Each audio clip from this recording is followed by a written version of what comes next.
It's a phenomenal performance, because I saw actually interviews with Sir Matt, and the way that you've captured his essence and his physicality is quite an achievement. He was quite, you don't get many opportunities to play real heroes, and he was a hero of mine, being a Scot, of course, and being a Catholic as well, which is a double whammy as far as I'm concerned. And it was, and I remember that time, the Munich time vividly, and I remember he was very ill, and we were, the whole nation was pulling for him, and the tragedy of Duncan at the same time. We were pulling for Duncan, but Duncan's injuries at first seemed to be not too bad, and then they were a lot worse than they were. I think there was a lot more internal injuries going on, but it was a very. I don't think people realise how much. I mean, and I'm talking about. I was in Scotland. I was in Dundee, but it really affected everybody very, very strongly.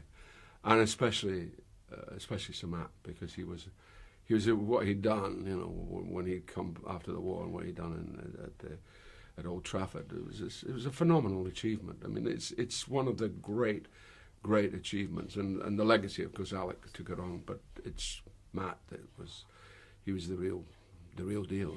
He started it all. I'm going to sign us up. So where are we going to find the 21 quid to sign up anyway? I'll sort it.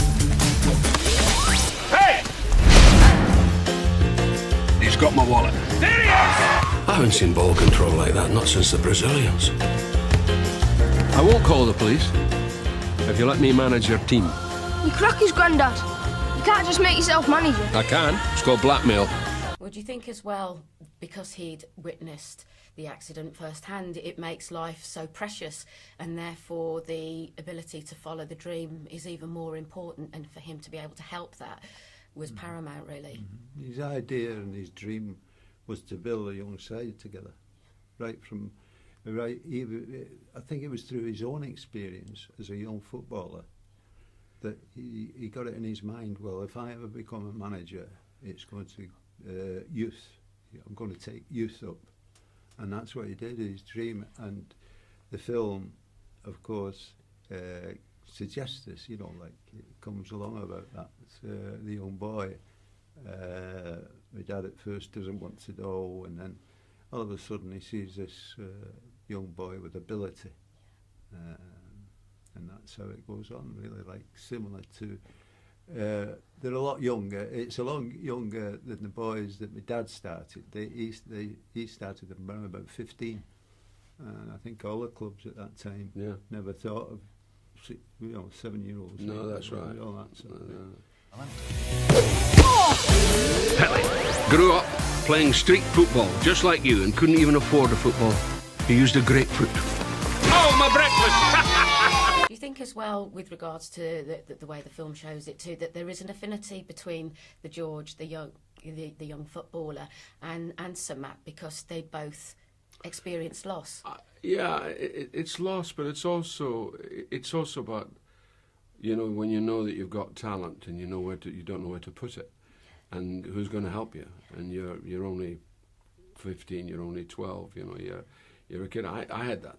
I mean, that's what I understood as being a young actor, growing up where I grew up, and the idea of getting into the world I eventually got into was like there was no way, And I think that's what Matt had. He did have that. He understood what that drive for the youth was, what youth meant, because it's the forming of everything.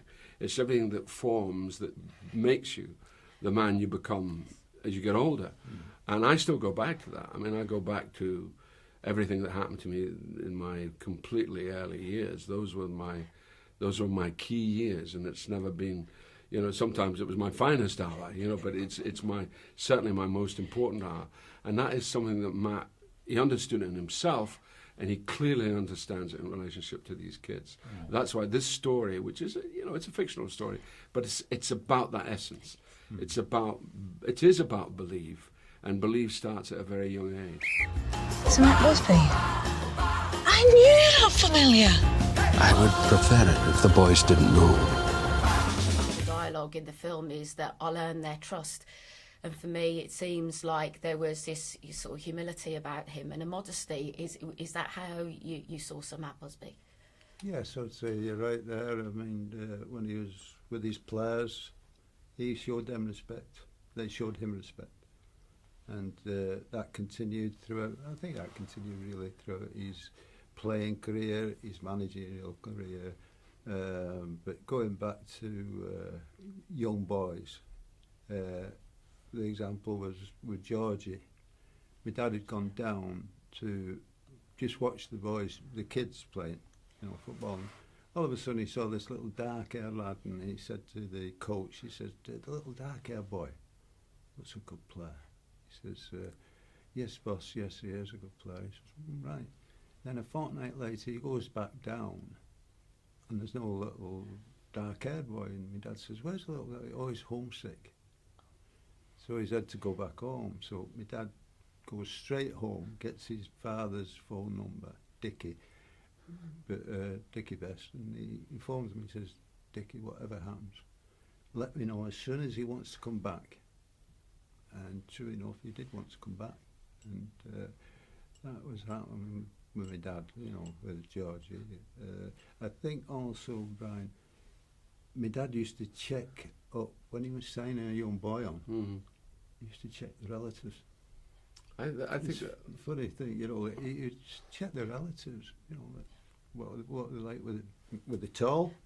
Was he going to be tall? Not necessarily the religion, don't get me wrong there, but he used to check the relatives of the boy that he was thinking of signing on. So, that sense of environment is very important. Correct. Where Correct. the environment a child comes from, and understanding that. Yeah. And it seemed to me the other thing that your dad had was he wasn't a micromanager. He managed in a way that allowed that person to come out of that environment and blossom. Mm-hmm. He just, he kind of put a circle of trust around them and said, now you can come up with it through that. Mm-hmm. And that's the real skill. That's the real skill of a manager. And that seems to me, I was talking to somebody about that, and he said about your dad's chat. He said the thing about Matt was he just trusted. He trusted his decision, and he trusted the kids to be able to blossom and give them, and as you say about George Best, just make sure that they're taken care of, and that that their needs, like homesick, and it's a lovely story that's taken care of. There's only one way to make sure it goes in the back of the net. You have to have belief. I want to win the cup. I want to win it for Dad. If you believe, you could score with your eyes shut.